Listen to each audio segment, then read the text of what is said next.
আজকে আমরা উচ্চতর গণিতের তৃতীয় অধ্যায়ের নবম দশম শ্রেণীর উচ্চতর গণিতের লম্ব অভিক্ষেপ সম্পর্কে কিছু আলোচনা করব। তো লম্ব অভিক্ষেপ হচ্ছে যে একটি নির্দিষ্ট সরল রেখার বহিস্থ কোনো বিন্দু অথবা কোনো রেখাংশের দুই প্রান্ত বিন্দু থেকে ওই সরল রেখার উপর অঙ্কিত লম্বের পাদবিন্দুদ্বয়ের দূরত্বকে ওই বিন্দু বা রেখাংশের লম্ব অভিক্ষেপ বলা হয়। আমি চিত্র এঁকে দেখাচ্ছি।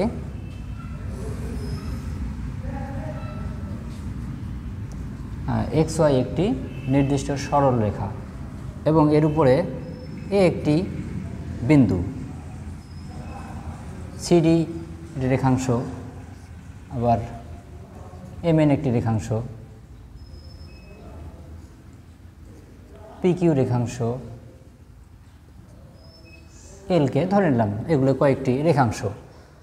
এখন আমরা এই রেখাংশগুলোর লম্ব অভিক্ষেপ কেমন হয় সেটা জানব। এই বিন্দু থেকে একটা এই এক্স ওয়াই সরলরেখার উপর একটা লম্ব টানব। তাহলে এই বিন্দুর লম্ব অভিক্ষেপ, এই বিন্দু থেকে একটাই লম্ব টানা গেল এবং বিন্দুটি বি, একটাই বিন্দু, সুতরাং এই বিন্দুর লম্ব অভিক্ষেপ কিন্তু বি বিন্দুই হবে।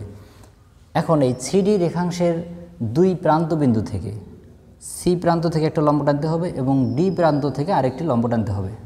এটার নাম দেওয়া হলো যে এল এম। আবার এম এন রেখাংশের এম এবং এন প্রান্ত বিন্দু থেকে দুটি লম্ব টানতে হবে, এটা দিলাম, নাম দিলাম আর এস। এখন পিকিউ রেখাংশের কিউ বিন্দু এক্স ওয়াই সরলরেখার উপরেই অবস্থিত, সুতরাং কিউ থেকে এক্স ওয়াই সরলরেখার উপর লম্ব টানার প্রয়োজন নেই, কারণ কিউ বিন্দুটি এক্স ওয়াই সরলরেখার উপরেই অবস্থিত। এখন পি থেকে আমরা একটি লম্ব টানব, পি বিন্দু থেকে এই সরলরেখার উপর একটি লম্ব টানলাম, এটা এম এন। তাহলে পি বিন্দু থেকে এক্স ওয়াই সরলরেখার উপর একটি পিএম লম্ব টানা হলো।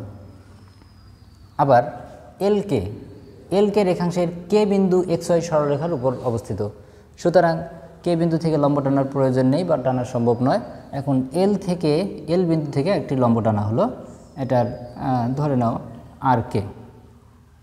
এখন আমরা দেখতেছি সিডি রেখাংশের লম্ব অভিক্ষেপ হচ্ছে এল এম, এম এন রেখাংশের লম্ব অভিক্ষেপ হচ্ছে আর এস এবং পিকিউ রেখাংশের লম্ব অভিক্ষেপ হচ্ছে কিউ এম। আবার এল কে রেখাংশের লম্ব অভিক্ষেপ আর কে। অর্থাৎ এখন এই চিত্র দেখেই লম্ব অভিক্ষেপের সংজ্ঞা বলা যাচ্ছে যে কোনো নির্দিষ্ট সরল রেখার বহিস্থ কোনো বিন্দু অথবা রেখাংশের, এগুলো রেখাংশের দুই প্রান্ত বিন্দু হতে ওই নির্দিষ্ট সরলরেখার উপর অঙ্কিত লম্বের পাদবিন্দুকে অথবা অঙ্কিত লম্বের পাদবিন্দুদ্বয়ের দূরত্বকে ওই বিন্দু বা রেখাংশের লম্ব অভিক্ষেপ বলা হয়। তো লম্ব অভিক্ষেপ তাহলে বলা যাচ্ছে দুই প্রকার, বিন্দুর লম্ব অভিক্ষেপ এবং রেখাংশের লম্ব অভিক্ষেপ। বিন্দুর লম্ব অভিক্ষেপ অলওয়েজ বিন্দুই হবে, এই ক্ষেত্রে লম্ব অভিক্ষেপের দৈর্ঘ্য 0, আর রেখাংশের লম্ব অভিক্ষেপের দৈর্ঘ্য থাকবে। এই সিডি এর লম্ব অভিক্ষেপ এল এম, এম এন এর লম্ব অভিক্ষেপ আর এস।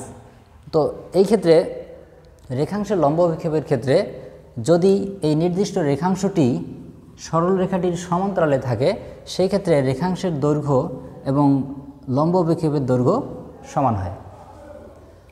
তো আমরা এই লম্ব অভিক্ষেপ ব্যবহার করে নবম দশম শ্রেণীর উচ্চতর গণিতের তৃতীয় অধ্যায়ের উপপাদ্য 3 এবং 4 স্থূলকোণী এবং সূক্ষ্মকোণী সম্পর্কে দুটি উপপাদ্য আছে। এই উপপাদ্য দুটির প্রমাণ এই লম্ব অভিক্ষেপ ব্যবহার করে প্রমাণটি করতে হবে। যদি কেউ এই লম্ব অভিক্ষেপ সম্পর্কে না জানে তাহলে এই উপপাদ্য দুটি কেউ বুঝবে না। তো আমরা লম্ব অভিক্ষেপ সম্পর্কে জানলাম, আশা করি তোমরা সবাই বুঝতে পারছো এবং পরবর্তী ভিডিওতে আমরা ওই সূক্ষ্মকোণী এবং স্থূলকোণী ত্রিভুজের প্রমাণটা দেখাবো। তো আজকে এ পর্যন্তই, ধন্যবাদ সবাইকে।